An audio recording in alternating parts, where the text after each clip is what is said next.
En el cumpleaños de mi hijo, intenté abrazarlo para felicitarlo. Él me apartó con fuerza y gritó: «No me toques, ¿no ves que estoy ocupado?». Entonces mi nieta me llevó a la esquina de la sala. «¿Estás bien?», me preguntó Gabriela con lágrimas en los ojos. Yo sonreí y respondí: «Estoy perfecta. Por cierto, esta es la última vez que él me trata así».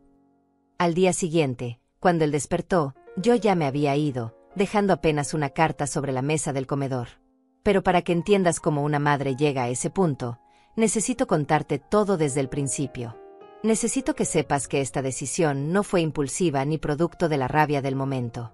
Fue el resultado de años de humillaciones, de desprecios silenciosos, de ser tratada como un estorbo en mi propia casa. La fiesta de cumpleaños de Víctor estaba en su punto más alto cuando todo ocurrió. La sala estaba repleta de gente, amigos de mi hijo, compañeros de trabajo, vecinos.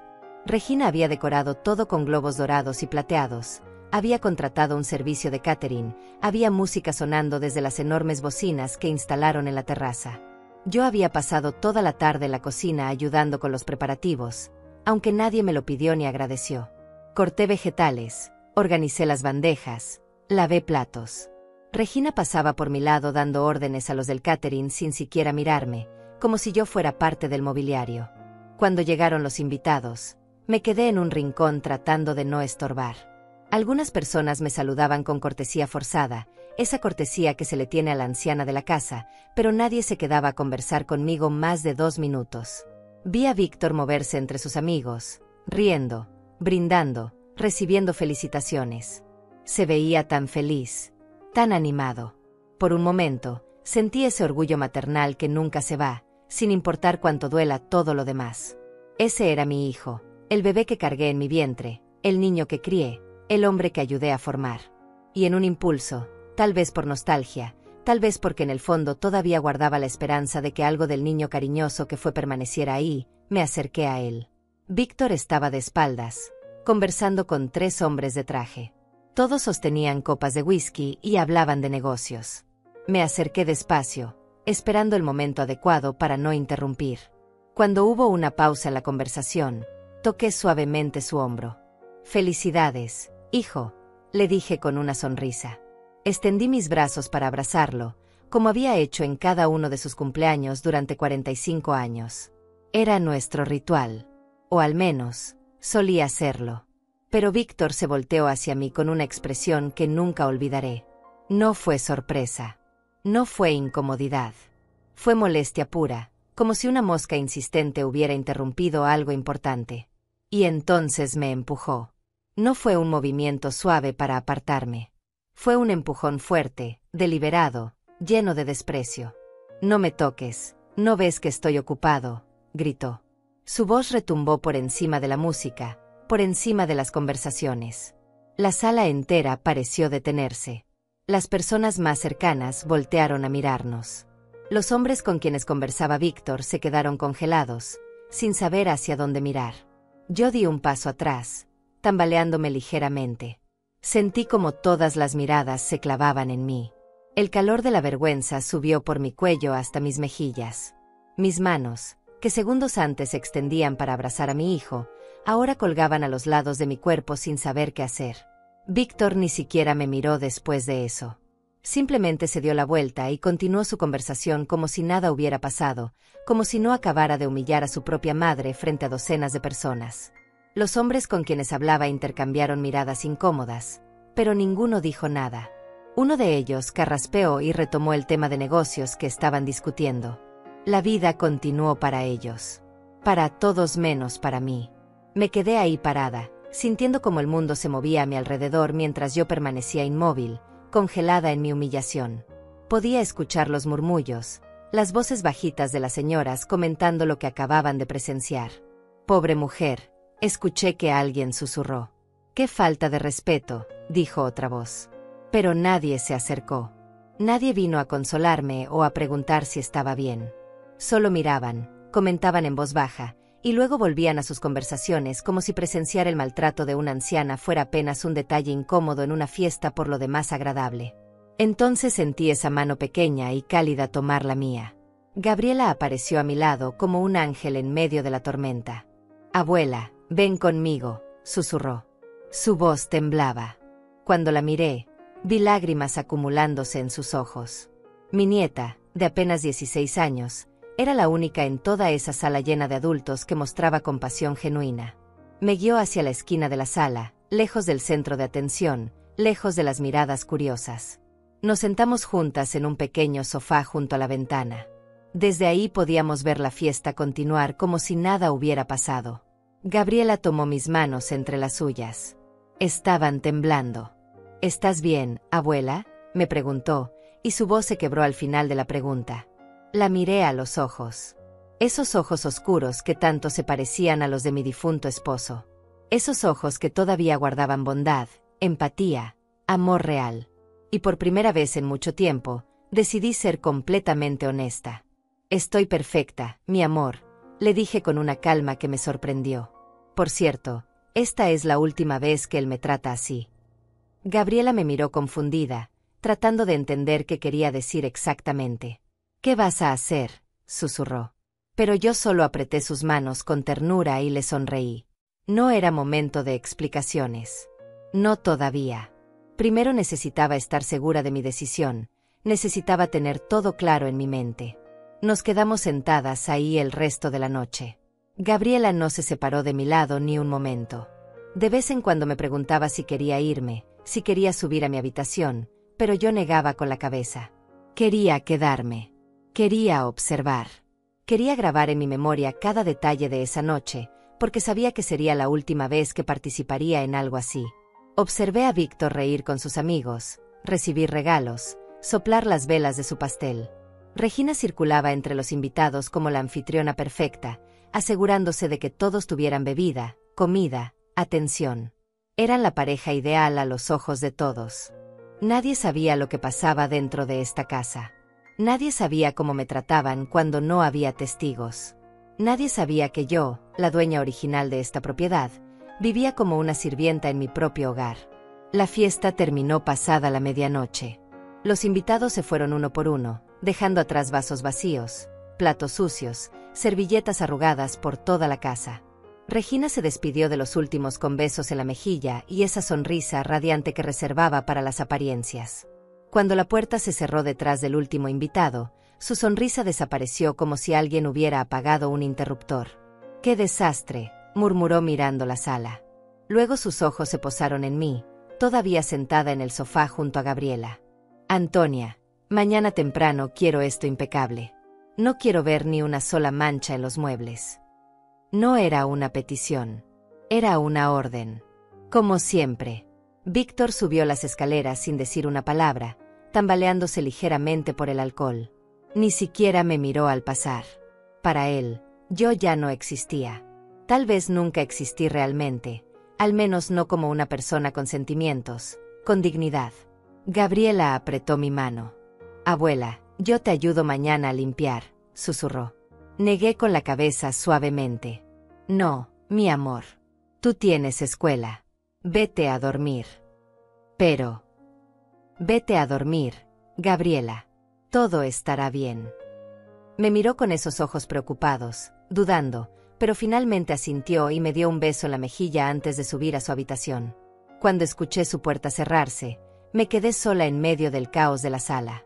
Miré a mi alrededor. Globos desinflándose en las esquinas, restos de comida en las mesas, manchas de vino en el tapete. Esta casa, mi casa, la casa que construí con mi esposo durante años de trabajo duro y sacrificio, ahora era el escenario de mi propia invisibilidad. Pero esa noche no limpié nada. Por primera vez en 5 años, no obedecí. Subí las escaleras despacio, cada escalón pesando más que el anterior, y entré a mi habitación. La que antes era la habitación principal, la que compartí con mi esposo durante 43 años. Ahora Víctor y Regina dormían allí. A mí me habían relegado al cuarto de huéspedes, más pequeño, con una cama individual y una ventana que daba al callejón trasero en lugar del jardín.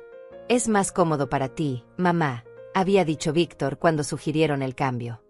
«Más pequeño, más fácil de mantener limpio. Y nuestra cama king size no cabe en el cuarto de huéspedes». Yo acepté sin protestar, cómo aceptaba todo en aquellos días.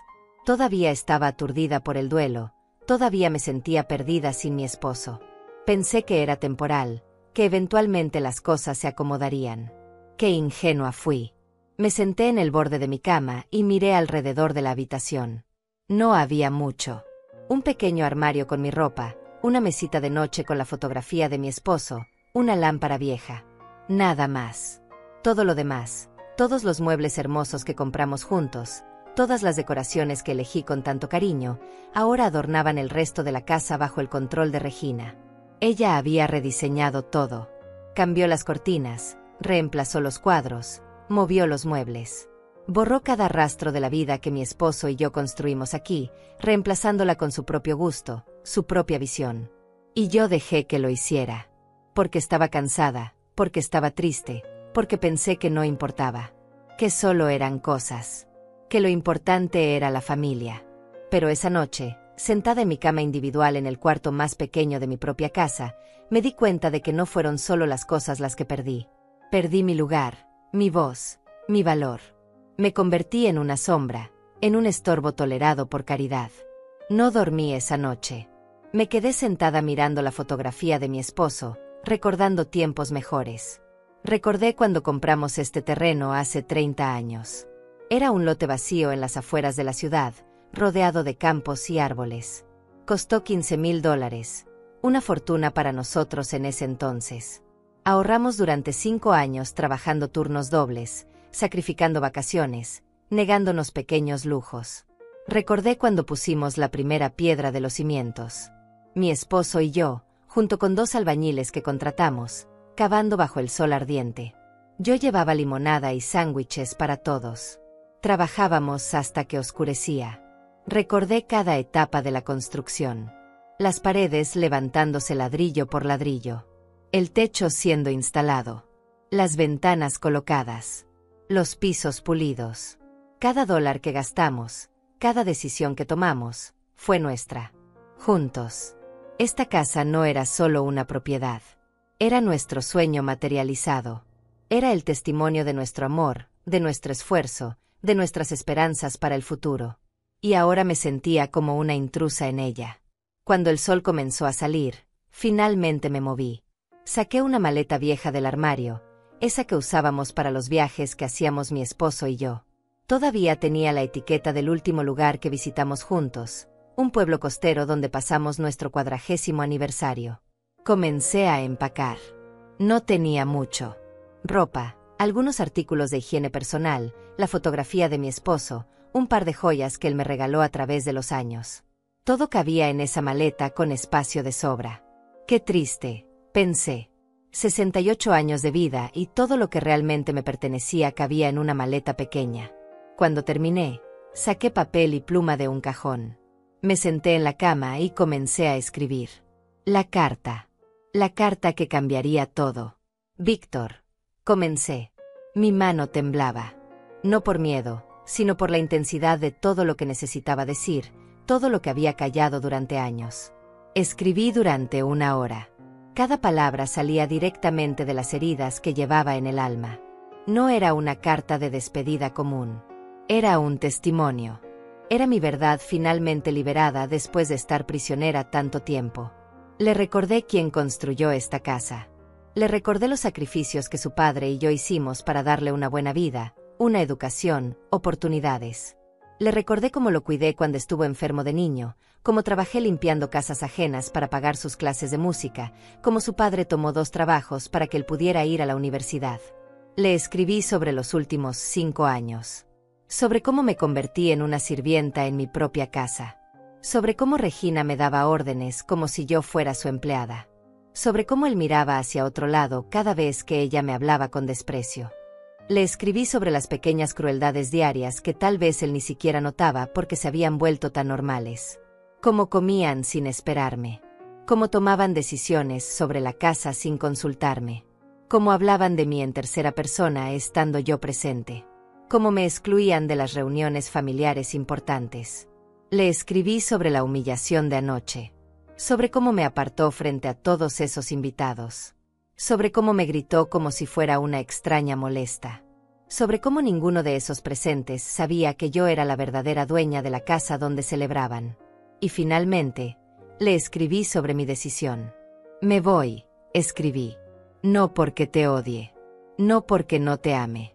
Me voy porque me amo a mí misma lo suficiente como para no quedarme donde no soy valorada. Me voy porque merezco paz en los años que me quedan. Me voy porque esta casa, aunque la construí con mis propias manos, ya no es mi hogar. Firmé la carta con mi nombre completo, Antonia Rodríguez. No, mamá. No, tu madre. Solo mi nombre, reclamando mi identidad más allá del rol que desempeñé para él. Doblé la carta cuidadosamente y la metí en un sobre. Escribí Víctor en el frente con letra clara. Eran las 6 de la mañana. La casa todavía dormía. Podía escuchar los ronquidos de Víctor desde la habitación principal. Regina probablemente dormiría hasta las 10, como siempre hacía después de sus fiestas. Tomé mi maleta y bajé las escaleras con cuidado de no hacer ruido. Cada escalón crujía bajo mis pies, sonidos que conocía de memoria después de tantos años. En la sala, el desastre de anoche seguía intacto. Regina esperaría encontrarme limpiando cuando despertara. Esperaría verme de rodillas recogiendo basura, lavando platos, devolviendo los muebles a su lugar. Pero no estaría ahí. Dejé la carta sobre la mesa del comedor, justo en el centro donde no podría pasarse por alto. La apoyé contra el florero vacío que antes contenía las rosas que mi esposo me regalaba cada aniversario. Miré alrededor por última vez. Esta sala donde jugué con Víctor cuando era niño. Esta cocina donde preparé miles de comidas. Este jardín visible a través de la ventana, donde mi esposo plantó el rosal que todavía florece cada primavera. Tantos recuerdos. Tantos años. Tanta vida vivida entre estas paredes. Y ahora, silencio. Vacío. Nada que me atara excepto el dolor. Abrí la puerta principal despacio. El aire fresco de la mañana me golpeó el rostro.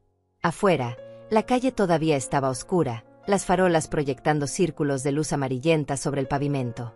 Había llamado un taxi la noche anterior. Le pedí al conductor que esperara en la esquina a las 6 en punto. No quería que el sonido del motor despertara a nadie. Cerré la puerta detrás de mí sin hacer ruido. No la cerré con llave porque ya no tenía sentido. Esta ya no era mi casa para proteger.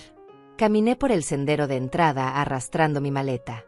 Las ruedas hacían un sonido suave contra las piedras que mi esposo y yo colocamos una por una hace décadas. El taxi estaba exactamente donde dije, con las luces apagadas. El conductor, un hombre mayor de unos 50 años, bajó para ayudarme con la maleta. ¿Está segura, señora?, me preguntó en voz baja, como si percibiera que esto era más que un simple viaje. Asentí. Completamente segura. Me subí al asiento trasero y le di la dirección. Un pequeño hotel en el centro de la ciudad donde me quedaría mientras buscaba un apartamento. Había ahorrado dinero durante años, guardado en una cuenta que abría escondidas 6 meses atrás cuando comencé a sospechar que necesitaría una salida. Mientras el taxi se alejaba, miré hacia atrás una última vez. La casa se hacía cada vez más pequeña en la distancia. Las ventanas oscuras, el jardín silencioso, el techo bajo el cual crié a mi hijo y amé a mi esposo. No lloré. Ya no me quedaban lágrimas para ese lugar. El hotel era modesto pero limpio. Una habitación en el tercer piso con una cama doble, un pequeño baño y una ventana que daba a la calle principal. Costaba $40 la noche, una cantidad que podía pagar con mis ahorros por al menos 2 meses mientras encontraba algo permanente. La recepcionista, una mujer joven con el cabello recogido en una cola de caballo, me miró con curiosidad cuando llegué tan temprano en la mañana con mi única maleta. Pero no hizo preguntas. Solo me entregó la llave de la habitación y me deseó una buena estadía. Subí las escaleras despacio. Mis rodillas ya no eran las mismas de antes, y cada escalón me recordaba mis 68 años.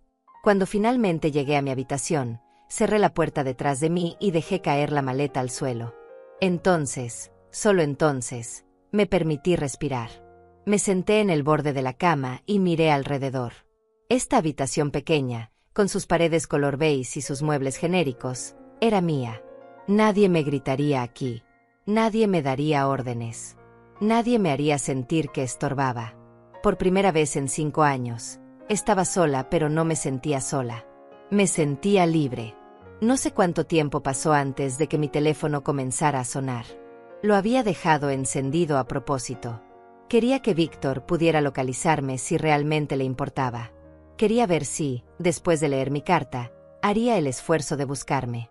El teléfono vibró sobre la mesita de noche. El nombre de Víctor iluminaba la pantalla. Dejé que sonara. Una vez, 2 veces, 3 veces. Finalmente se detuvo. Segundos después, comenzó a sonar de nuevo. Esta vez contesté. ¿Dónde estás? Fue lo primero que dijo. No estás bien. No, ¿qué pasó? Solo, ¿dónde estás? En un lugar seguro, respondí con calma. Mamá, esto es ridículo. Regresa a casa ahora mismo. Cerré los ojos. Incluso ahora, incluso después de todo, seguía dándome órdenes. Seguía asumiendo que yo obedecería sin cuestionar. «¿Leíste mi carta?», dije. No era una pregunta. Sí, leí tu carta dramática. Mamá, estás exagerando todo. Fue solo un momento de estrés en la fiesta. Tenía muchas cosas en la cabeza, muchos invitados importantes. No era el momento para... ¿Para qué?, lo interrumpí. ¿Para que tu madre te diera un abrazo de cumpleaños? ¿Para que te recordara que existo? Hubo un silencio al otro lado de la línea. No es solo la fiesta, Víctor, continué. Es todo. Estos 5 años. La forma en que Regina me habla. La forma en que tú permites que me hable. La forma en que me convertí en una sirvienta en mi propia casa. Esa es nuestra casa ahora también, respondió, y su voz tenía un tono defensivo. Regina y yo vivimos ahí. Contribuimos con los gastos. No puedes pretender que todo siga siendo como cuando papá vivía. Sentí algo romperse dentro de mí. No dolor esta vez. Algo diferente. Claridad. Claridad absoluta sobre quién era realmente mi hijo. Los gastos, repetí lentamente. Víctor, esa casa está pagada. Tu padre y yo terminamos de pagar la hipoteca hace 15 años. Los únicos gastos son servicios y mantenimiento, que yo sigo pagando con mi pensión. Ustedes no contribuyen con nada. Otro silencio. Lo escuché respirar pesadamente. Además, continué, esa casa está a mi nombre. Solo a mi nombre. Cuando tu padre murió, yo heredé todo porque así lo estipulamos en nuestro testamento. Así que sí, puedo pretender lo que quiera respecto a mi propiedad. Mamá, no hagas esto. No conviertas esto en un asunto legal. No lo estoy convirtiendo en nada. Solo estoy estableciendo los hechos. Regina gritó algo en el fondo que no pude distinguir. Escuché a Víctor tapar el teléfono con la mano, voces amortiguadas discutiendo. Luego volvió. Regina dice que dejaste toda la sala hecha un desastre, que es una falta de respeto. Me reí. Fue una risa corta, amarga, pero genuina. Qué interesante. Yo soy una falta de respeto por no limpiar su fiesta, pero empujarme y gritarme frente a docenas de personas no lo es. Mamá, ya te dije que fue un momento de estrés. Además, tú siempre has sido muy sensible. Te ofendes por todo. Ahí estaba. La manipulación que conocía también. Volverlo mi culpa. Hacer que mi dolor fuera una exageración, una debilidad de carácter. No voy a volver, Víctor. Al menos no ahora. Necesito tiempo. Necesito espacio. ¿Y se puede saber dónde estás? ¿En qué hotel? Eso no importa. Claro que importa. Eres mi madre. Tengo derecho a saber dónde estás.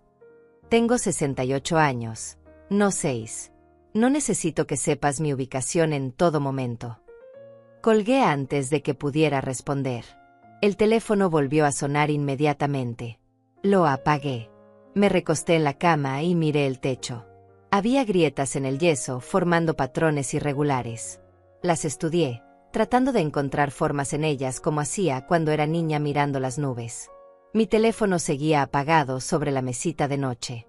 Sabía que Víctor seguiría intentando llamar. Sabía que Regina estaría furiosa, probablemente diciéndole que yo estaba loca, que necesitaba estar en un asilo, que esto probaba que ya no podía cuidarme sola. Pero por primera vez en mucho tiempo, sus opiniones no me importaban. Pasé los siguientes días en esa habitación de hotel estableciendo una nueva rutina. Despertaba temprano, bajaba al pequeño restaurante del hotel para desayunar, luego caminaba por el parque cercano. Las tardes las pasaba buscando apartamentos en renta en el periódico y haciendo llamadas. No era fácil. Muchos propietarios dudaban al escuchar mi edad. Buscamos inquilinos más jóvenes, decían algunos. ¿Vive sola? ¿Tiene familia que pueda hacer referencia?, preguntaban otros. Pero yo persistía, porque la alternativa era regresar, y eso ya no era una opción. Al tercer día, encendí mi teléfono. Tenía 27 llamadas perdidas de Víctor y 12 mensajes de voz. No escuché ninguno. También había 3 mensajes de texto de Gabriela. Abuela, ¿dónde estás? Estoy preocupada. Papá y mamá están peleando todo el tiempo. La casa es un caos. Por favor, avísame que estás bien. Te extraño. Le respondí solo a ella. Estoy bien, mi amor. Estoy segura y en paz. No te preocupes por mí. Te llamaré pronto. Su respuesta llegó en segundos. Abuela, ¿puedo verte? Necesito hablar contigo. Dudé. No quería involucrar a Gabriela en esto. Ella era solo una niña atrapada en medio de un conflicto de adultos. Pero también sabía que ella merecía saber que yo estaba bien, que no había desaparecido para siempre. Podemos vernos mañana. Te mandaré la dirección de una cafetería. No le digas a tus padres. Prometido. Al día siguiente, llegué temprano a la cafetería que elegí, un lugar pequeño a 3 cuadras del hotel. Pedí un café y me senté junto a la ventana donde podía ver la calle. Gabriela llegó exactamente a la hora acordada. La vi bajar de un taxi, mirar alrededor nerviosamente, y luego entrar. Cuando me vio, sus ojos se llenaron de lágrimas.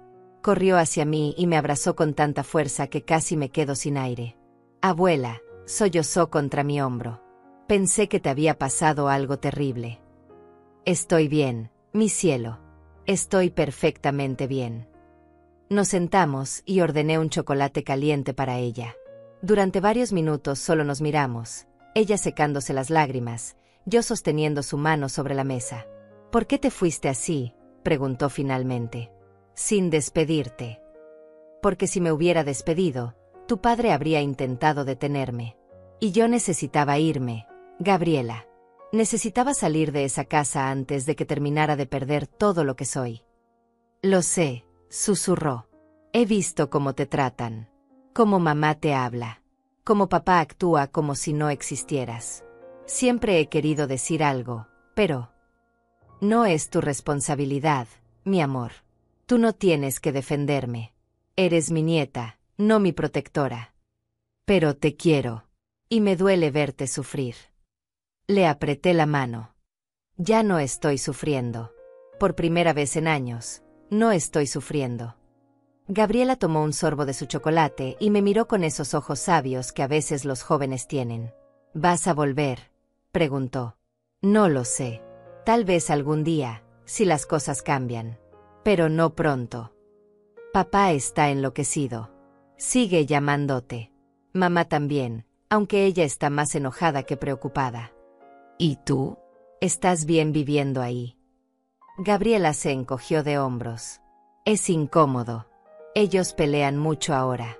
Mamá culpa a papá por dejarte ir. Papá dice que tú estás siendo dramática. Yo solo intento mantenerme fuera de todo. Me dolió escuchar eso. Mi nieta, atrapada en el medio, tratando de navegar el desastre que mi partida había causado. Lo siento, Gabriela.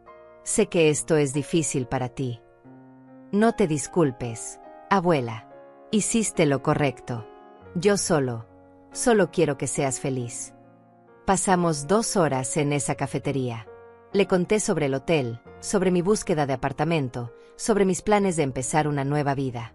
Ella me contó sobre la escuela, sobre sus amigas, sobre sus sueños de ir a la universidad. Cuando finalmente nos despedimos, le hice prometer que me mantendría informada sobre cómo estaban las cosas en casa. No porque quisiera regresar, sino porque necesitaba saber qué estaba pasando.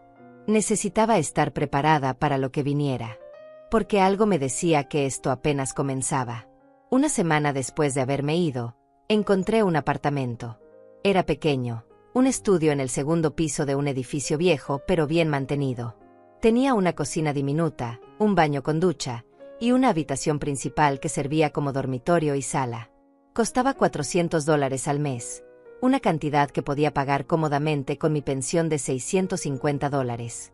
El propietario era un hombre llamado Luis, de unos 70 años, viudo como yo. Cuando le expliqué mi situación, sin entrar en detalles dramáticos, solo diciendo que necesitaba mi propio espacio después de vivir con mi hijo, él asintió con comprensión. Mi esposa y yo vivimos con nuestra hija los últimos años de su vida, me dijo mientras me mostraba el apartamento. Fue difícil. A veces las generaciones no están hechas para vivir bajo el mismo techo. Cada uno necesita su espacio, su paz. Firmé el contrato ese mismo día. Luis me dio las llaves con una sonrisa amable y me deseó buena suerte. Por primera vez en años, sentí esperanza real. Pasé los siguientes días mudándome. No tenía mucho que trasladar del hotel, solo mi maleta.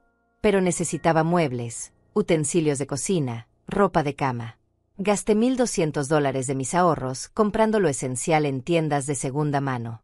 Una cama, una mesa pequeña, 2 sillas, ollas, platos, sábanas. Gabriela vino a ayudarme un sábado. Llegó cargando una caja llena de cosas que había rescatado de mi antigua habitación sin que sus padres lo supieran. Encontré esto escondido en el fondo de tu armario, me dijo. No quería que mamá lo tirara. Dentro de la caja estaban mis álbumes de fotos, algunas cartas que mi esposo me escribió cuando éramos novios, un chal tejido que mi madre me regaló antes de morir, y un pequeño joyero con las pocas joyas que tenía. Me senté en el suelo de mi nuevo apartamento vacío y lloré abrazando esa caja. Gabriela se sentó a mi lado y lloró conmigo. Gracias, mi amor, le susurré. Esto significa más de lo que imaginas. Pasamos el día organizando el apartamento. Gabriela tenía buen ojo para la decoración. Acomodó los muebles de forma que el espacio pequeño pareciera más amplio. Colgó cortinas que compré en una tienda de descuento. Puso mis fotografías en la repisa sobre la cama. Para la tarde, el lugar comenzaba a parecer un hogar. Es acogedor, dijo Gabriela mirando alrededor con aprobación. Pequeño, pero tuyo. Exactamente. Era pequeño, pero era mío. Cada objeto en este espacio lo elegí yo. Cada decisión sobre dónde poner las cosas la tomé yo. Nadie me daba órdenes. Nadie me criticaba. Nadie me hacía sentir que estorbaba. Esa noche, después de que Gabriela se fue, me preparé té en mi propia cocina y me senté en mi propia mesa mirando por mi propia ventana. La vista no era impresionante, solo la calle con algunos árboles y el edificio de enfrente. Pero era mía. Dormí mejor esa noche de lo que había dormido en años. Los días se convirtieron en semanas. Establecí una rutina. Despertaba temprano, desayunaba mirando por la ventana, salía a caminar por el parque cercano. Algunas tardes iba a la biblioteca pública a leer. Otras veces simplemente me sentaba en mi apartamento disfrutando del silencio, de la paz, de no tener que estar constantemente alerta a las necesidades o demandas de otros. Víctor seguía llamando ocasionalmente. Yo contestaba a veces, otras no. Nuestras conversaciones eran breves y tensas. Él insistía en que regresara. Yo insistía en que necesitaba mi espacio. Ninguno cedía. Regina nunca llamó. Ni una sola vez. Lo cual me decía todo lo que necesitaba saber sobre lo que ella realmente sentía por mí. Un día, mientras organizaba los álbumes de fotos que Gabriela había rescatado, encontré algo extraño. Entre las páginas de uno de los álbumes había un sobre que no recordaba haber guardado ahí. Lo abrí con curiosidad. Dentro había un documento doblado. Cuando lo extendí sobre la mesa, mi corazón comenzó a latir más rápido. Era una copia de una solicitud de préstamo. A mi nombre. Por $25,000. Con mi firma al final. Pero yo nunca había solicitado ese préstamo. Miré la fecha. Era de 8 meses atrás. La firma se parecía a la mía, pero había algo extraño en ella. Los trazos eran demasiado cuidadosos, demasiado perfectos. Mi firma real siempre era un poco descuidada, rápida. Sentí que el aire se me escapaba de los pulmones. ¿Habían falsificado mi firma? ¿Por qué encontraría este documento escondido en mi álbum de fotos? Con manos temblorosas, busqué mi teléfono y llamé a Gabriela. «Abuela, ¿qué pasa?», contestó al tercer tono. «Gabriela, la caja que me trajiste. ¿Dónde exactamente la encontraste?» «En tu armario, te lo dije. Estaba en el fondo, detrás de las cajas de zapatos». «¿Viste quién la puso ahí?» «No, solo estaba ahí. Pensé que eran tus cosas». «¿Por qué? ¿Pasa algo malo?» No quería preocuparla, pero necesitaba información. ¿Has visto a tu papá o a Regina manejando documentos últimamente? Papeles importantes, cosas del banco. Hubo una pausa. Bueno, sí. Mamá y papá tienen un montón de papeles en el escritorio. Siempre que entro al estudio, los guardan rápido. Y hace como un mes escuché a mamá hablar por teléfono sobre una deuda o algo así. Se calló cuando me vio. Mi estómago se retorció. «Gabriela, necesito que me hagas un favor. Pero tienes que ser muy cuidadosa. No quiero que te metas en problemas». «¿Qué necesitas?» «Si puedes, sin que te vean, trata de ver qué papeles son esos. Toma fotos con tu celular si es posible. Pero solo si puedes hacerlo de forma segura. Si no puedes, no importa». «Abuela, me estás asustando. ¿Qué está pasando?» «No estoy segura todavía. Pero creo que tu papá y Regina están haciendo algo que no deberían. Algo que me involucra a mí». Gabriela prometió ayudarme. Colgamos y me quedé mirando ese documento sobre mi mesa. $25,000. Era una cantidad enorme. ¿Para qué la habrían usado? ¿Y cómo pensaban pagarla? Entonces recordé algo. La procuración que firmé años atrás. Cuando mi esposo murió, Víctor me convenció de firmar un documento dándole poder legal sobre mis asuntos financieros en caso de emergencia. Me dijo que era algo normal, que era por si yo algún día no podía tomar decisiones por mí misma. Yo firmé sin pensarlo mucho. Confiaba en mi hijo. Pensé que nunca usaría ese poder a menos que realmente fuera necesario. Pero ¿y si lo había estado usando todo este tiempo? Al día siguiente fui al banco. Era la sucursal donde tenía mi cuenta de ahorros desde hace 30 años. La gerente, una mujer llamada Cecilia a quien conocía desde que era cajera, me saludó con sorpresa. «Señora Rodríguez, hacía tiempo que no la veíamos por aquí. ¿Cómo está?» «Necesito revisar mis cuentas, Cecilia. Todas mis cuentas. Y quiero un estado de cuenta detallado de los últimos 2 años». Cecilia parpadeó sorprendida pero asintió. Me llevó a su oficina y comenzó a teclear en su computadora. «Veamos», murmuró mientras revisaba. «Tiene su cuenta de ahorros principal con un saldo actual de... Oh. ¿O qué? Bueno, el saldo es de $3,200. No era mayor antes». Mi corazón se detuvo. «Cecilia, hace 2 años tenía $42,000 en esa cuenta. Eran los ahorros de toda mi vida con mi esposo». Cecilia frunció el ceño y siguió revisando. «Veo retiros regulares. Cada mes, durante los últimos 20 meses, ha habido retiros de entre $1,500 y $2,000. Yo no hice esos retiros. Los retiros fueron autorizados con la procuración que está en nuestros archivos. Su hijo Víctor Rodríguez tiene poder legal para hacer transacciones en su nombre». Sentí que la habitación giraba a mi alrededor. «¿Hay algo más?», pregunté con voz débil. Cecilia revisó más documentos en su pantalla. Su expresión se volvió más preocupada con cada segundo. «Hay un préstamo a su nombre. $25,000, solicitado hace 8 meses. Los pagos mensuales son de $600 y se están deduciendo automáticamente de su pensión». «¿Qué?». «Sí, mire aquí. Su depósito mensual de pensión es de $650. Pero después de la deducción del préstamo, solo recibe $50 en su cuenta corriente. El resto ha estado yendo directamente al pago del préstamo. Por eso mi pensión parecía tan pequeña en los últimos meses. Por eso apenas me alcanzaba para mis gastos mínimos. No era mi imaginación. Me estaban robando. Cecilia, yo nunca solicité ese préstamo. Nunca firmé esos documentos. Cecilia se puso pálida.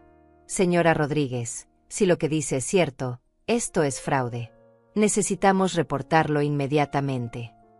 ¿Puedo revocar esa procuración? Sí, por supuesto.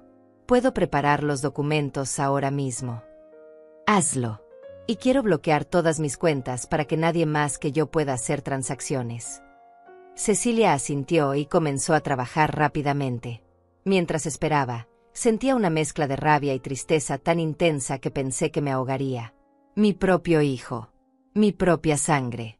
Me había estado robando sistemáticamente durante casi 2 años. Había falsificado documentos a mi nombre. Había usado mi procuración para saquear mis ahorros de toda una vida. Los $42,000 que mi esposo y yo ahorramos durante 43 años de matrimonio, trabajando doble turno, negándonos lujos, guardando cada centavo que podíamos. Casi todo había desaparecido. Y el préstamo. $25,000 que yo tendría que pagar durante años, reduciendo mi pensión a prácticamente nada. ¿Cuánto tiempo llevaban planeando esto? ¿Cuánto tiempo esperaron después de que mi esposo muriera para comenzar a robarme? Señora Rodríguez, dijo Cecilia sacándome de mis pensamientos. Los documentos están listos. La procuración ha sido revocada. Sus cuentas están bloqueadas. Nadie excepto usted puede hacer transacciones ahora. Y voy a reportar el préstamo fraudulento al Departamento de Investigaciones del banco. Firmé los documentos con mano temblorosa. Cuando terminé, Cecilia me miró con compasión genuina. Lo siento mucho por lo que está pasando. Nadie merece esto, especialmente no de su propia familia. Salí del banco aturdida. El mundo parecía diferente de alguna manera. Más oscuro. Más frío. Caminé de regreso a mi apartamento en piloto automático, sin ver realmente nada a mi alrededor. Cuando llegué, me senté en mi cama y miré los álbumes de fotos dispersos sobre la mesa. Fotografías de Víctor de niño. Víctor graduándose.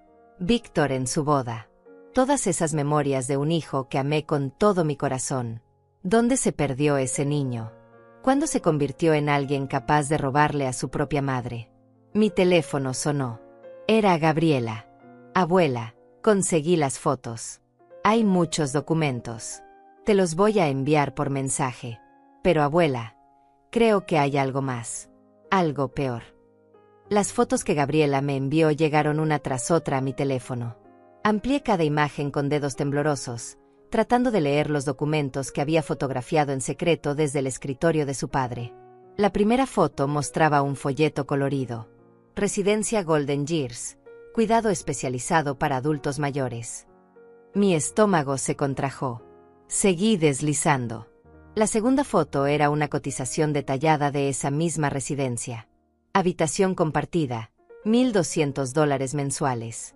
Habitación privada, $2,000 mensuales. Alguien había marcado con círculo rojo la opción de habitación compartida. La tercera foto me heló la sangre. Era una evaluación de mi casa. Un documento oficial de una empresa de bienes raíces, estimando el valor de la propiedad en $245,000. La fecha era de apenas 3 semanas atrás. Seguí mirando las fotos. Había más folletos de asilos. Había documentos del banco mostrando las deudas de Víctor y Regina. $53,000 en tarjetas de crédito. $28,000 en un préstamo de auto. $15,000 en otra deuda que no logré identificar. Y entonces vi la foto que Gabriela dijo que era lo peor. Era un correo electrónico impreso. De Regina a su hermana. Lo leí completa, y cada palabra era como un golpe directo al corazón. Hermana, finalmente convencimos a Víctor.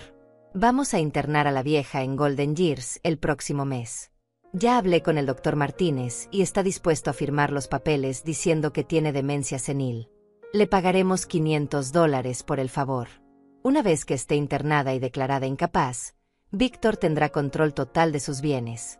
Podremos vender la casa inmediatamente. Con ese dinero pagaremos todas nuestras deudas y todavía nos sobrará para el viaje a Europa que tanto quiero. La vieja ni siquiera se dará cuenta. En esos lugares los tienen tan medicados que viven como zombies. Problema resuelto. Dejé caer el teléfono como si quemara. Me quedé sentada en mi cama, paralizada, mientras las palabras rebotaban en mi mente. La vieja.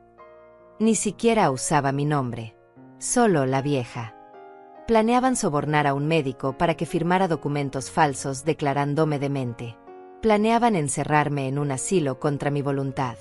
Planeaban medicarme hasta convertirme en un zombi. Y todo para robar mi casa y financiar sus deudas y sus vacaciones. No era solo codicia. Era maldad pura. Era una conspiración calculada para destruir mi vida, mi libertad, mi dignidad. Y lo peor de todo era que mi propio hijo estaba de acuerdo con este plan. Llamé a Gabriela inmediatamente. ¿Viste ese correo?, le pregunté sin preámbulos. Sí, su voz sonaba como si hubiera estado llorando. Abuela, lo siento tanto. No sabía que eran tan crueles. Terminé por ella. La palabra es crueles. ¿Qué vas a hacer? Miré alrededor de mi pequeño apartamento. Mi refugio. Mi libertad. Si no hubiera salido de esa casa cuando lo hice, si hubiera esperado un mes más, ahora estaría encerrada en un asilo, drogada, sin ningún control sobre mi vida. Voy a luchar, dije con voz firme. Pero necesito más pruebas. Necesito todo documentado. Puedes seguir enviándome fotos de lo que encuentres. Sí, pero abuela, ten cuidado. Si se enteran de que estoy ayudándote. No les diremos nada todavía. Primero necesito construir mi caso. Después actuaré. Pasé el resto del día imprimiendo todas las fotos que Gabriela me envió en una pequeña imprenta del vecindario. Gasté $15 en impresiones y copias. Organicé todo en una carpeta, cronológicamente, con notas explicativas. Al día siguiente fui a buscar ayuda legal. No podía pagar un abogado privado, pero había una oficina de asistencia legal gratuita para personas mayores en el centro de la ciudad. Llegué cuando abrían a las 9 de la mañana. La recepcionista me hizo llenar formularios y esperar. 2 horas después, me llamaron a una pequeña oficina donde me esperaba un abogado joven llamado José. Tenía tal vez 30 años, cabello oscuro despeinado y una expresión amable. Señora Rodríguez, dijo revisando mis papeles. Cuénteme qué está pasando. Le conté todo. Desde la humillación en la fiesta de cumpleaños hasta el descubrimiento del robo sistemático, el préstamo fraudulento, el plan de encerrarme en un asilo. Puse todas las pruebas sobre su escritorio. José las revisó en silencio, su expresión volviéndose más seria con cada documento. Esto es grave, dijo finalmente. Esto es fraude, falsificación de documentos, apropiación indebida de fondos y conspiración para privar a alguien de su libertad ilegalmente. Podríamos estar hablando de cargos criminales. No quiero meter a mi hijo en la cárcel, dije rápidamente. Solo quiero recuperar mi dinero y asegurarme de que nunca puedan lastimarme otra vez. José me miró con compasión. Entiendo que es su hijo. Pero señora Rodríguez, lo que él y su esposa planeaban hacer era terrible. Iban a robarle su libertad, su dignidad, posiblemente el resto de su vida. Eso no se puede ignorar. Lo sé, pero todavía es mi hijo. Todavía lo amo, aunque él claramente no me ama a mí. José asintió lentamente. Está bien. Podemos proceder de forma civil primero. Demandaremos por la devolución de los fondos robados, la cancelación del préstamo fraudulento, y pondremos restricciones legales para protegerla de cualquier intento futuro. También reportaremos al doctor Martínez al colegio médico por intentar falsificar un diagnóstico. ¿Cuánto tiempo tomará todo esto? Meses, posiblemente un año. Pero tenemos pruebas sólidas. El correo electrónico que su nieta fotografió es especialmente incriminatorio. Muestra intención clara de cometer fraude. José comenzó a preparar los documentos legales. Me explicó cada paso del proceso. Presentaríamos una demanda civil contra Víctor y Regina. El banco estaba cooperando con la investigación del préstamo fraudulento. Las cuentas ya estaban bloqueadas, así que no podían robar más dinero. Hay algo más que debería hacer, dijo José. Debería hacerse un examen médico completo con un profesional independiente, para documentar que está perfectamente lúcida y capaz, por si ellos intentan alegar lo contrario en algún momento. Seguí su consejo. A la semana siguiente me hice un examen exhaustivo con una geriatra llamada Regina. Irónicamente, tenía el mismo nombre que mi nuera. Pero ahí terminaba cualquier similitud. La doctora Regina era cálida y profesional. Me hizo pruebas de memoria, cognición, capacidad de razonamiento. Al final me sonrió. Señora Rodríguez, tiene usted la mente más clara que he visto en una mujer de su edad. No hay absolutamente ninguna señal de demencia o deterioro cognitivo. Es usted completamente competente para tomar sus propias decisiones. Me dio un reporte oficial certificado. Lo agregué a mi carpeta de pruebas. Mientras tanto, Gabriela seguía enviándome información. Me contó que Víctor y Regina habían comenzado a buscarme desesperadamente. Habían ido al banco y se habían enfurecido al descubrir que ya no podían acceder a mis cuentas. Papá gritó en el banco. Me contó Gabriela por teléfono. Dijo que tú lo habías traicionado. Que después de todo lo que habían hecho por ti, así les pagabas. Mamá lloró, pero eran lágrimas falsas. Yo las conozco. ¿Te han preguntado si sabes dónde estoy? Sí, todo el tiempo. Pero les digo que no sé nada. Mamá no me cree, pero no puede probar nada. 3 semanas después de mi visita a José, Víctor y Regina recibieron la demanda oficial. Gabriela me llamó esa noche describiendo el caos que se desató. Fue horrible, abuela. Papá rompió cosas. Mamá gritó que te iba a demandar por difamación. Dijeron que tú eres una anciana cruel y malagradecida. Que ellos te cuidaron y así les pagas. ¿Y tú qué piensas?, le pregunté suavemente. Hubo una pausa larga. Creo que hiciste lo correcto. Creo que son ellos los crueles, no tú. Y abuela, creo que necesito salir de esta casa también. Las palabras de Gabriela me preocuparon profundamente. No quería que mi situación la afectara a ella. No quería que se sintiera atrapada o que tuviera que elegir bandos en este conflicto familiar. Gabriela, tienes 16 años. Todavía eres menor de edad. No puedes simplemente irte de la casa, le dije con preocupación. Cumplo 17 en 2 meses. Y después solo falta 1 año para ser mayor de edad. Abuela, no soporto estar aquí. La forma en que hablan de ti. Las cosas que dicen. Mamá te llama víbora. Dice que siempre fuiste una manipuladora. Papá dice que te volviste loca con la edad. Cada palabra era un golpe, pero ya no me sorprendían. Ya había visto de qué eran capaces. Aguanta un poco más, mi amor. Mantén la cabeza baja. En cuanto seas mayor de edad, podrás tomar tus propias decisiones. Mientras tanto, sigue siendo mis ojos ahí dentro. Los siguientes meses fueron una montaña rusa de emociones. José trabajaba incansablemente en mi caso. La investigación del banco confirmó que la firma en el préstamo había sido falsificada. Un experto en caligrafía lo certificó. Las transferencias no autorizadas de mi cuenta de ahorros estaban todas documentadas.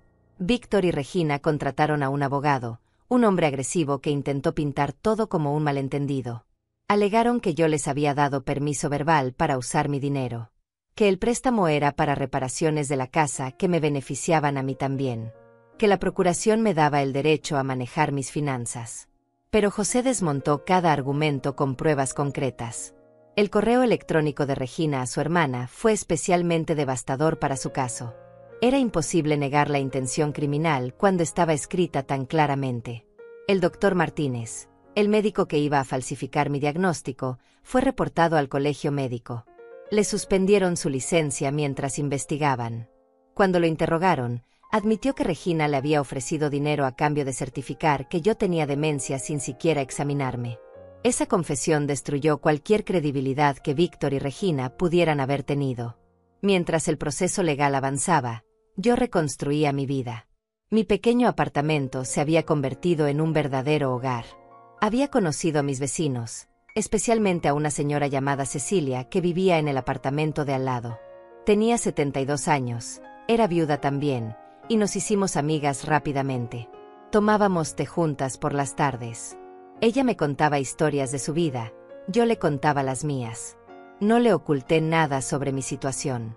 Cecilia escuchaba con comprensión, sin juzgar. Los hijos no siempre resultan ser lo que esperamos, me dijo un día. Mi hijo se mudó a otro país hace 20 años y apenas me llama.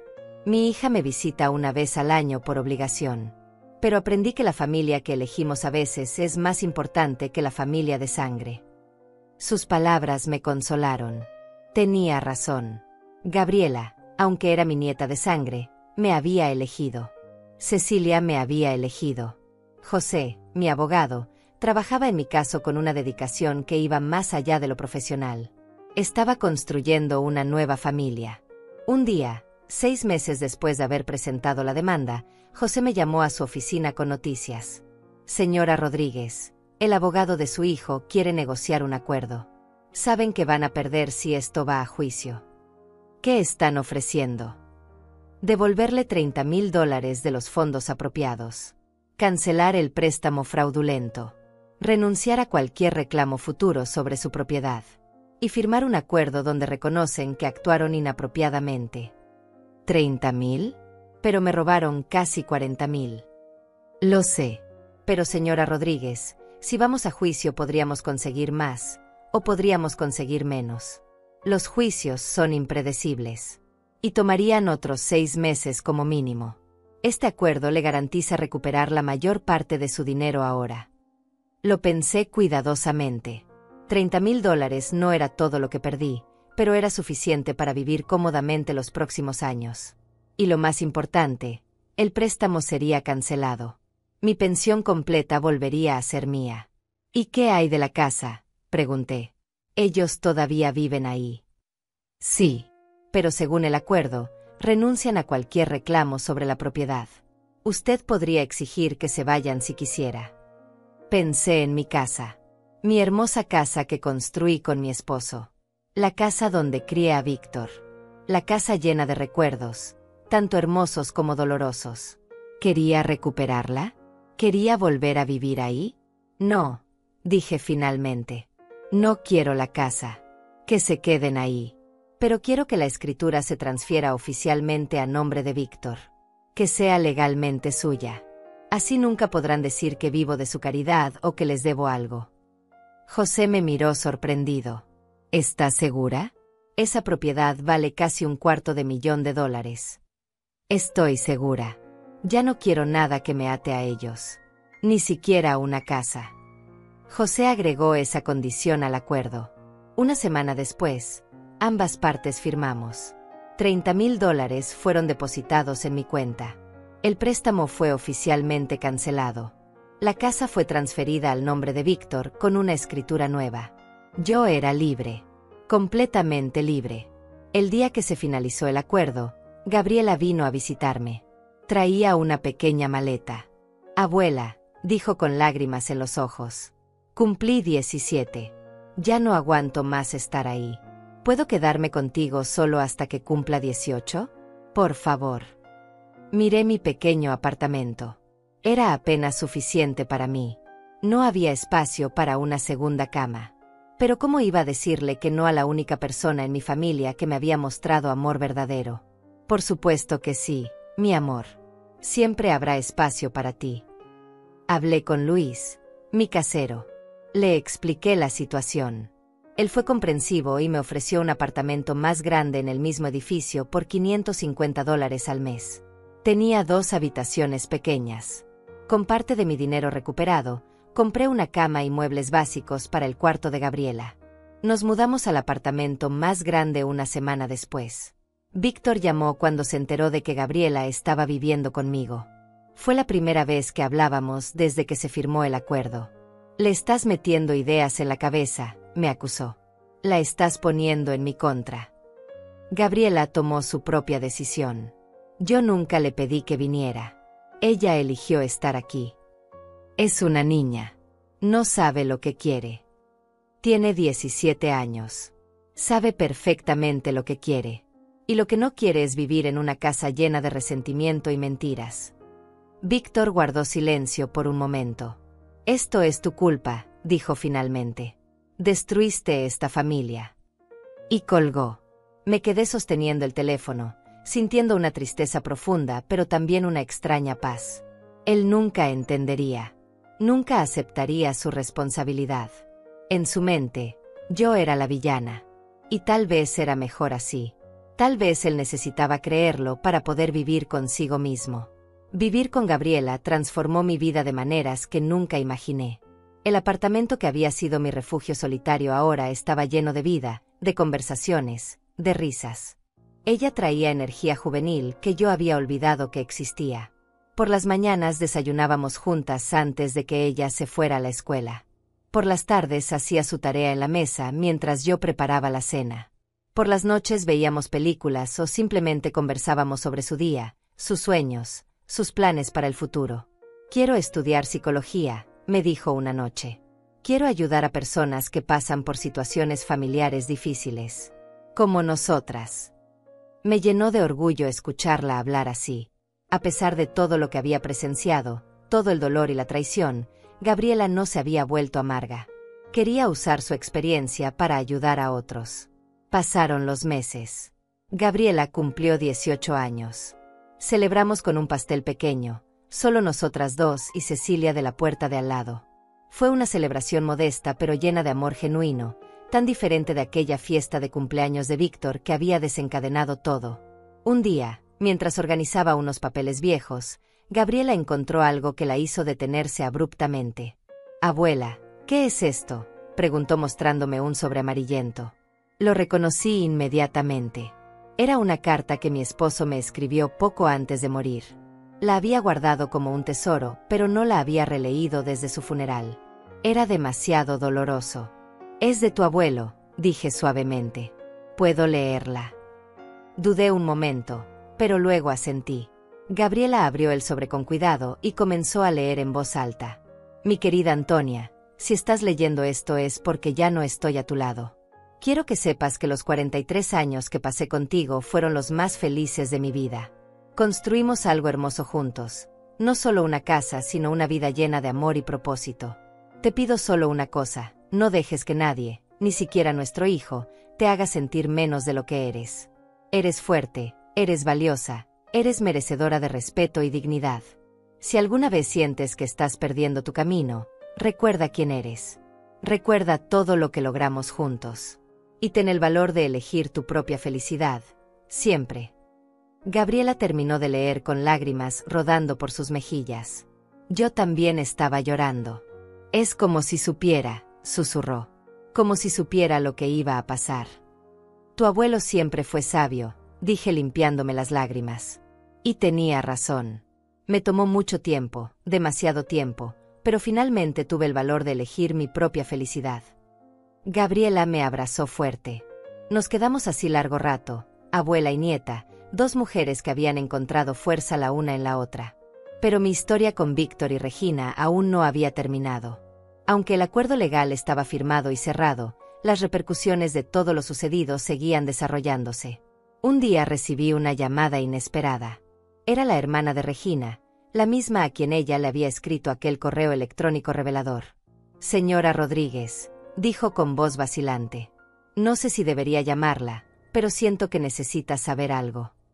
«¿Qué pasa?». «Regina y Víctor están en problemas financieros serios. Después de tener que devolverle el dinero y perder el acceso a sus fondos, no pueden pagar sus deudas. Los acreedores los están demandando. Van a perder la casa». Sentí una punzada en el pecho. No era satisfacción. Era tristeza pura. Esa casa, mi casa, la casa que mi esposo y yo construimos con tanto amor y sacrificio, iba a ser embargada para pagar las deudas de personas que vivieron por encima de sus posibilidades. «¿Por qué me llamas para decirme esto?», pregunté. «Porque Regina me pidió que la llamara. Quiere hablar con usted. Quiere pedirle ayuda». Me quedé en silencio por un largo momento. «Dile a Regina que si quiere hablar conmigo, puede llamarme ella misma. Pero no prometo nada». La hermana de Regina colgó. 2 días después, Regina llamó. Su voz sonaba diferente. Pequeña. Asustada. Nada de la arrogancia que siempre la caracterizó. «Antonia», comenzó, y fue extraño escucharla usar mi nombre en lugar de ignorarme. «Necesito hablar contigo». «Estoy escuchando». «Sé que no tengo derecho a pedirte nada. Sé lo que hicimos. Sé que fue terrible. Pero estamos desesperados. Van a quitarnos la casa. Víctor está teniendo ataques de ansiedad. Gabriela no quiere hablar con nosotros. Todo se está desmoronando. Esperé. No dije nada. ¿Hay algo que puedas hacer?, preguntó finalmente. ¿Alguna forma de ayudarnos? Regina, dije con voz tranquila pero firme. Intentaste encerrarme en un asilo. Sobornaste a un médico para que falsificara un diagnóstico. Me robaron casi todo lo que tenía. Planeaban drogarme hasta convertirme en un zombi solo para quedarse con mi casa. Y ahora me pides ayuda. Lo sé, lo sé. Fue horrible. Estaba desesperada. Teníamos tantas deudas. Pensaste que yo no merecía dignidad. Pensaste que mi vida, mi libertad, no importaban. Me llamaste, la vieja, como si ni siquiera fuera una persona. Regina sollozó al otro lado de la línea. Lo siento. De verdad lo siento. No sé qué más decir. Un lo siento no devuelve 5 años de mi vida. No devuelve la relación con mi hijo. No devuelve mi sensación de seguridad. Entonces no hay nada que puedas hacer. Pensé en mi esposo. Pensé en lo que él querría. Pensé en la persona que yo quería ser, no por ello sino por mí misma. Hay una cosa que puedo hacer, dije finalmente.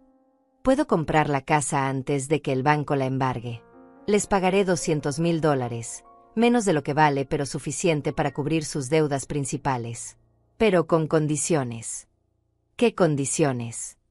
Primera condición, ustedes se mudan inmediatamente. No quiero que vivan en esa casa ni un día más. Segunda condición, Víctor tiene que disculparse conmigo, en persona, con sinceridad. Tercera condición, ambos van a terapia familiar. No por mí, sino por Gabriela. Ella merece padres que al menos intenten ser mejores personas. Regina guardó silencio por un largo momento. ¿Y qué harás con la casa? Eso no es asunto tuyo. Pero no la venderé. Esa casa significa algo para mí que ustedes nunca entendieron. Necesito hablar con Víctor. Tienes 3 días para decidir. Después retiro la oferta. Colgué el teléfono. Gabriela, que había escuchado toda la conversación desde su habitación, salió con los ojos muy abiertos. Abuela, ¿de verdad vas a comprar la casa? Si ellos aceptan mis condiciones, sí. Pero ¿de dónde sacarás $200,000? Sonreí. Era hora de contarle un secreto. Gabriela, cuando tu abuelo murió, no solo dejó la casa. Dejó también una póliza de seguro de vida por $150,000. Yo la guardé en una cuenta separada que nadie conocía, ni siquiera Víctor. Con ese dinero, más los $30,000 que recuperé y mis ahorros adicionales, tengo suficiente. Gabriela me miró con asombro. Entonces siempre tuviste ese dinero, incluso cuando te estaban robando. Sí, tu abuelo fue muy cuidadoso. Puso esa póliza a mi nombre solamente. Sabía que yo la necesitaría algún día. 3 días después, Víctor llamó. Su voz sonaba derrotada, cansada. Aceptamos tus condiciones, dijo simplemente. La reunión se llevó a cabo en la oficina de José, mi abogado. Territorio neutral. Víctor y Regina llegaron puntuales, algo que me sorprendió. Se veían diferentes. Más delgados, más pálidos, con ojeras profundas que hablaban de noche sin dormir. José había preparado todos los documentos. La compraventa de la casa, el acuerdo de mudanza inmediata, el compromiso de asistir a terapia familiar. Todo estaba ahí, listo para firmar. Pero antes de cualquier firma, yo tenía una condición más que cumplir. Víctor, dije mirándolo directamente a los ojos. Dijiste que te disculparías. Él bajó la mirada. Sus manos temblaban ligeramente sobre la mesa. Regina le tocó el brazo, animándolo. Víctor levantó la vista lentamente. Por primera vez en años, realmente me miró. No a través de mí, no ignorándome. Me miró de verdad. Mamá, comenzó, y su voz se quebró. Yo no sé ni por dónde empezar. Lo que hicimos fue imperdonable. Te robamos. Te mentimos. Planeamos quitarte tu libertad. Y todo por dinero, por deudas que nosotros mismos creamos con nuestro estilo de vida ridículo. Hizo una pausa, respirando profundo. Pasé estos meses tratando de justificarme, diciéndome que tú estabas exagerando, que tú nos traicionaste primero. Pero era mentira. Yo te traicioné. Yo permití que Regina te tratara mal. Yo usé tu confianza para robarte. Yo empujé a mi propia madre y le grité frente a todos en mi cumpleaños. Las lágrimas comenzaron a rodar por sus mejillas. Papá estaría tan decepcionado de mí. Él te amaba tanto. Te respetaba tanto. Y yo te convertí en una sirvienta en tu propia casa. La casa que ustedes construyeron juntos con tanto sacrificio. No tengo excusa. No tengo justificación. Solo tengo vergüenza. Regina también lloraba ahora, callada. No espero que me perdones, continuó Víctor. No merezco tu perdón. Solo quiero que sepas que lo siento. Siento cada día que te hice sentir invisible. Siento cada palabra cruel que dejé pasar. Siento haberte perdido como madre porque fui demasiado egoísta y cobarde para valorarte cuando te tenía. Se cubrió el rostro con las manos y sollozó. Fueron sollozos profundos, desgarradores, de alguien que finalmente enfrentaba la magnitud de sus acciones. Sentía algo moverse en mi pecho. No era perdón, todavía no. Pero era algo. Un pequeño resquicio de compasión por el hombre roto frente a mí que alguna vez fue mi niño. Víctor, dije suavemente. Aprecio tu disculpa. Sé que fue difícil. Pero las disculpas son solo palabras si no van acompañadas de cambio real. Él asintió sin descubrir su rostro. Por eso la terapia no es opcional, continué. Por eso necesitas trabajar en ti mismo. Y por eso, aunque les estoy comprando la casa, no significa que todo está perdonado u olvidado. Significa que les estoy dando una oportunidad de empezar de nuevo sin el peso de esta deuda. Lo que hagan con esa oportunidad depende completamente de ustedes. Regina habló por primera vez. Antonia, yo también lo siento. Fui horrible contigo. Te vi como un obstáculo en lugar de como una persona. Como la madre de mi esposo que merecía respeto. Dejé que mi ambición y mi avaricia destruyeran cualquier posibilidad de tener una relación real contigo. La miré. Sus ojos estaban rojos e hinchados. Por primera vez, su belleza cuidadosamente mantenida se había desmoronado, revelando a una mujer asustada y arrepentida. El perdón toma tiempo, dije a ambos. Tal vez algún día podamos tener algún tipo de relación. Pero no será pronto. Y nunca será como antes, porque el antes estaba roto. Firmamos los documentos. José supervisó cada firma, cada inicial. $200,000 fueron transferidos de mi cuenta a la de ellos. La escritura de la casa fue transferida a mi nombre. Mi casa. Otra vez mía. Pero esta vez, completamente mía, sin nadie que pudiera reclamarla. Tienen 2 semanas para mudarse, dijo José. Después de eso, cualquier pertenencia que quede será considerada abandonada. Víctor y Regina asintieron.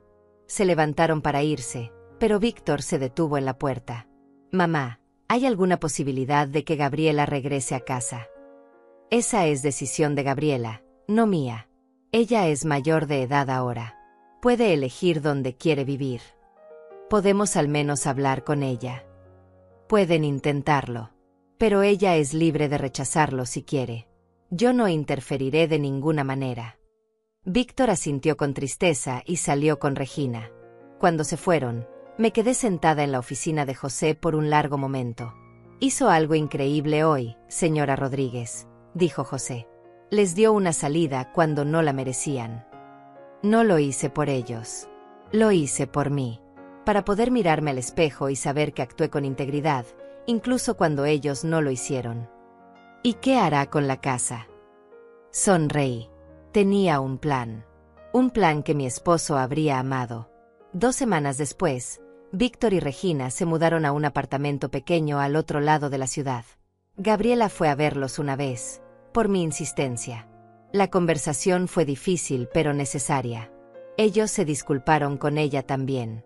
Ella los escuchó pero dejó claro que necesitaba espacio. Tal vez algún día, le dijo a su padre. Pero no ahora. Necesito sanar primero.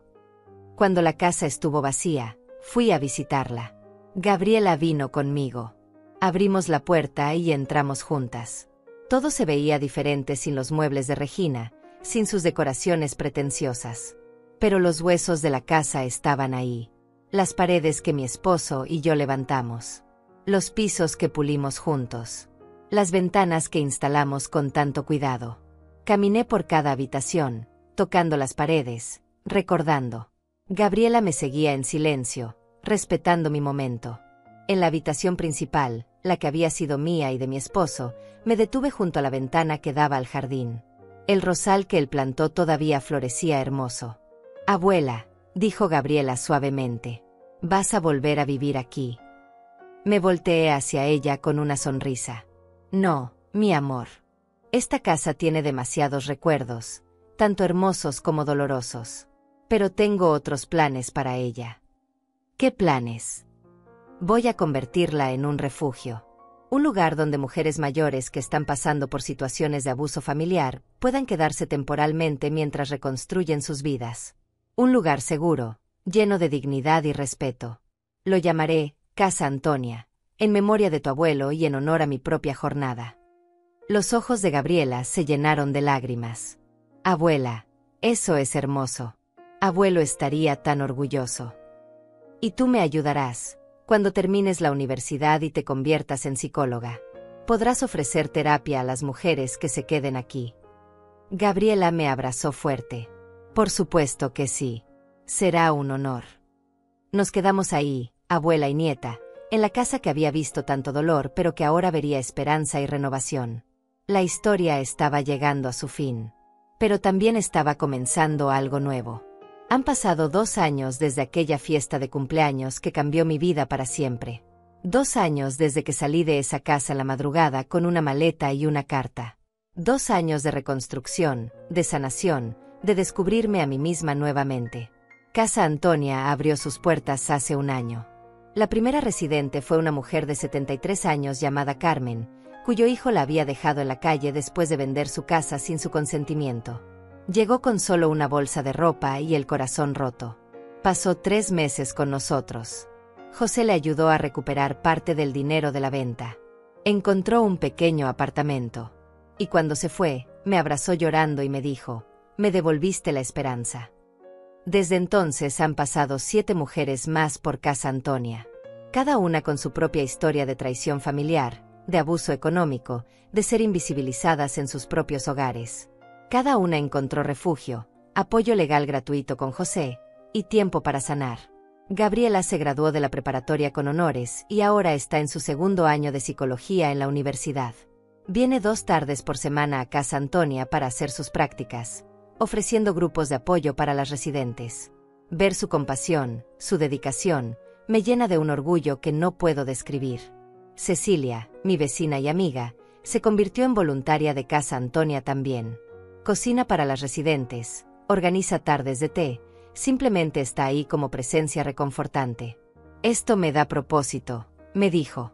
«Me hace sentir útil de nuevo».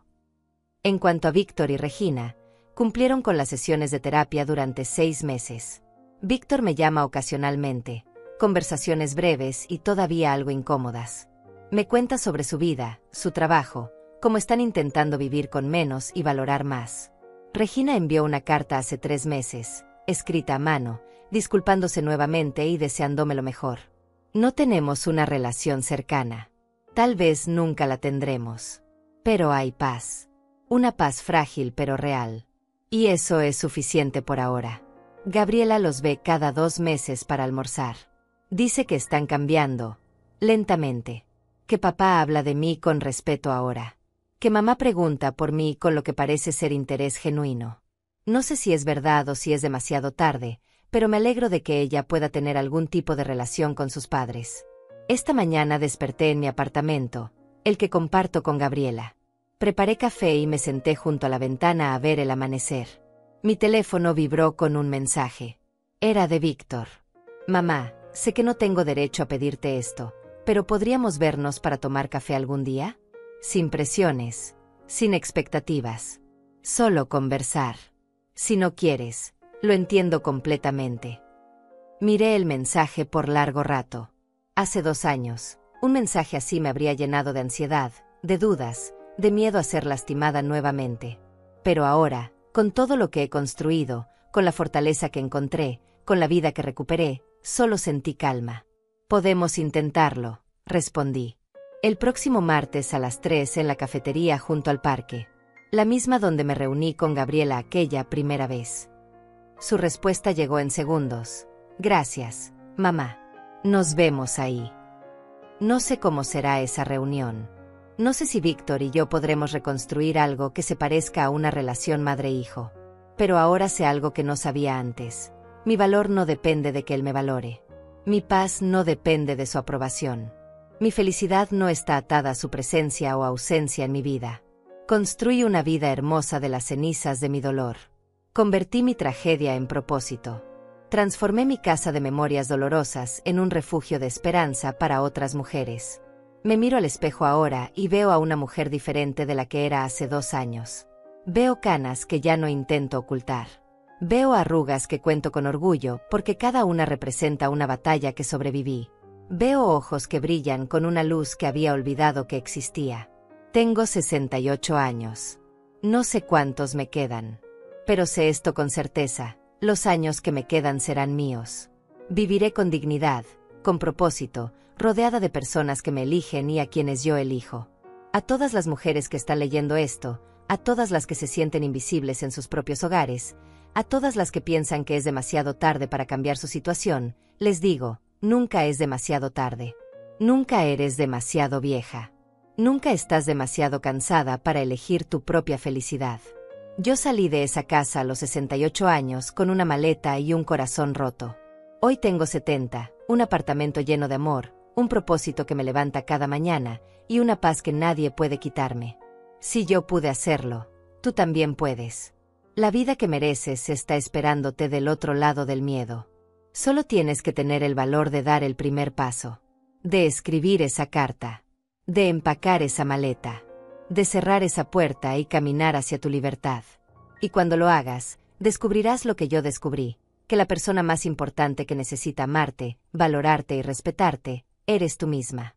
Esa noche de la fiesta, cuando mi nieta me preguntó si estaba bien y le dije que era la última vez que me tratarían así, no sabía exactamente cómo cumpliría esa promesa. Solo sabía que tenía que cumplirla. Y la cumplí. No con venganza. No con amargura.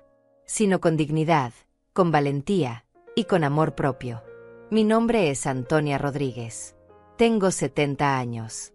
Soy viuda, madre, abuela, fundadora de un refugio, amiga, sobreviviente, y lo más importante de todo, soy libre. Y esta es mi historia.